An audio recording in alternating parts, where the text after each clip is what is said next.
Sa mga hindi nakakilala, Mark nga pala. Sa mga nakakilala, Mark pa rin naman. If curious ka kung ano sagot dun sa sinearch ko na yon, eto na yung sagot. Itong mga video na ipapakita ko saglit ay napanood ko years ago.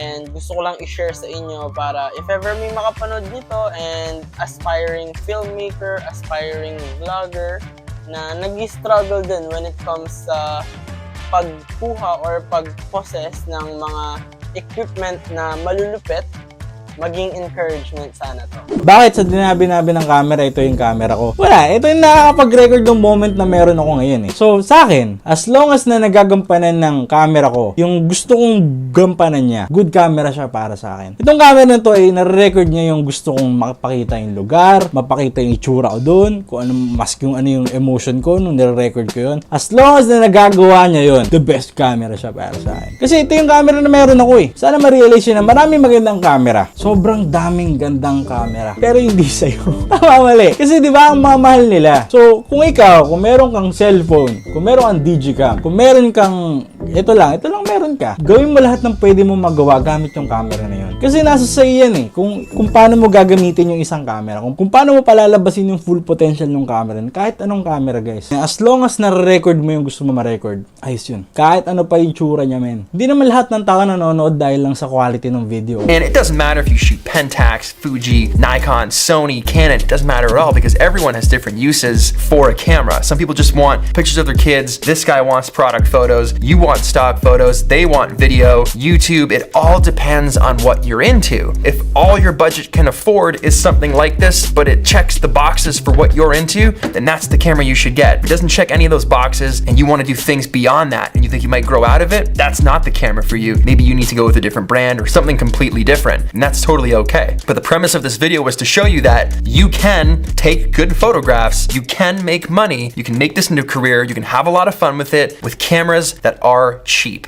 It's mostly right here and right here that's going to determine how good your photos are. Yes, you need this tool, but these tools, the knowledge that you have, the eye that you have, how creative and how clever you're going to get with it, those are the ingredients that make a great photographer.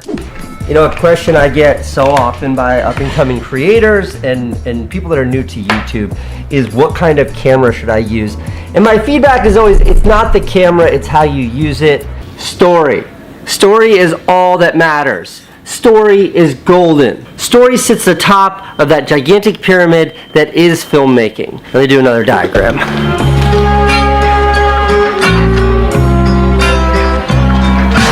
Story is king. Everything serves the king. All of this is just here to serve the story. Defining what a story is really, really hard to do.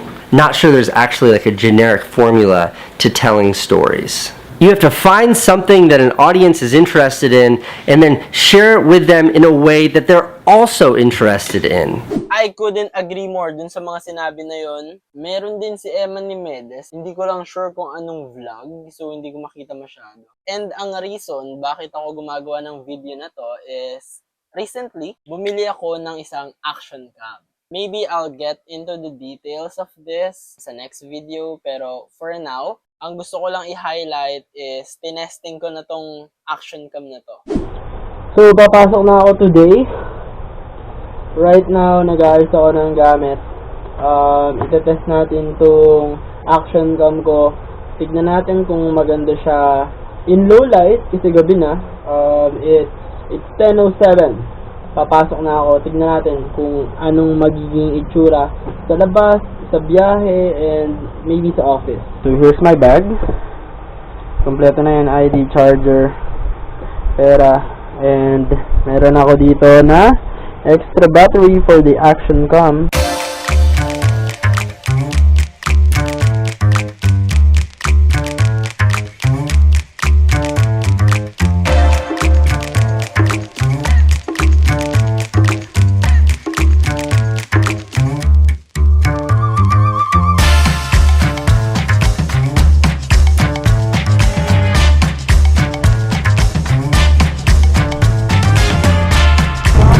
Para po.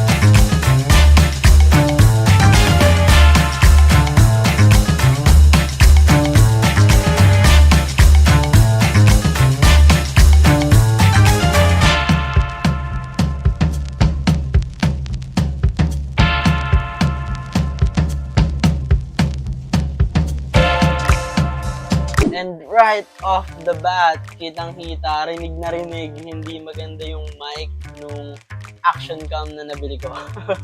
So, hindi ganong top-notch yung mic or yung audio na mapoproduce ng action cam na to. But it's okay.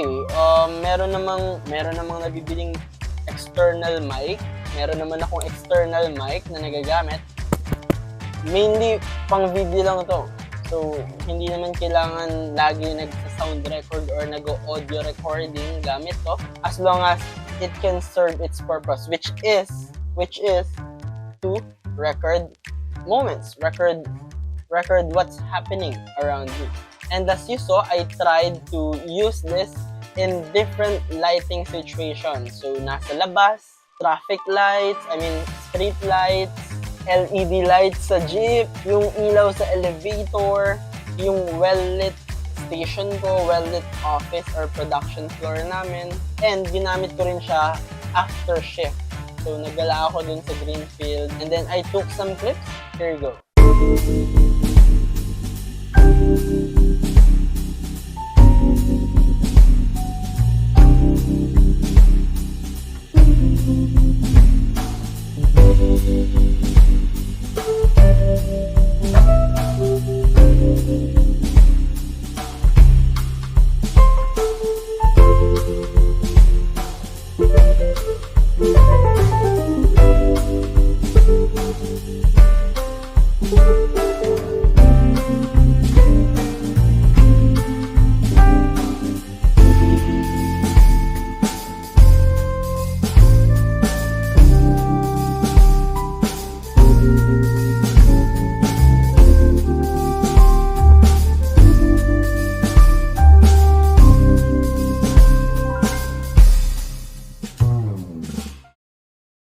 So, I can say na okay naman siya.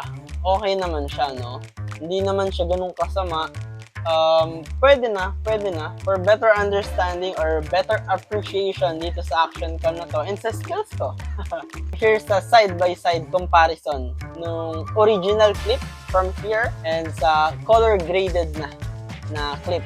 Nagawa ko naman. Full disclaimer, I'm not a color gradist.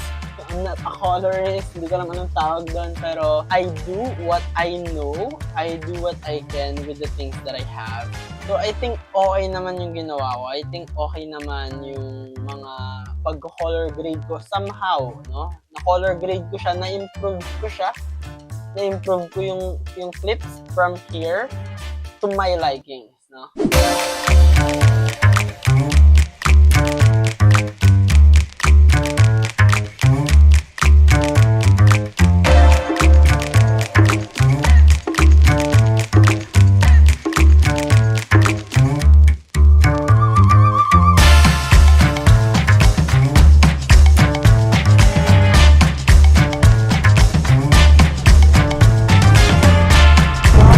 Para po.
lang.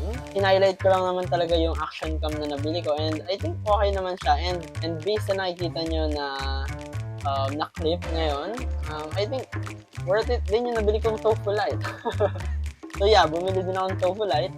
Ito siya, yung nandito sa side na to. Okay naman siya. Yun lang. So again, sa mga hindi nakakilala, Mark nga pala. Sa mga nakakilala, Mark pa rin naman.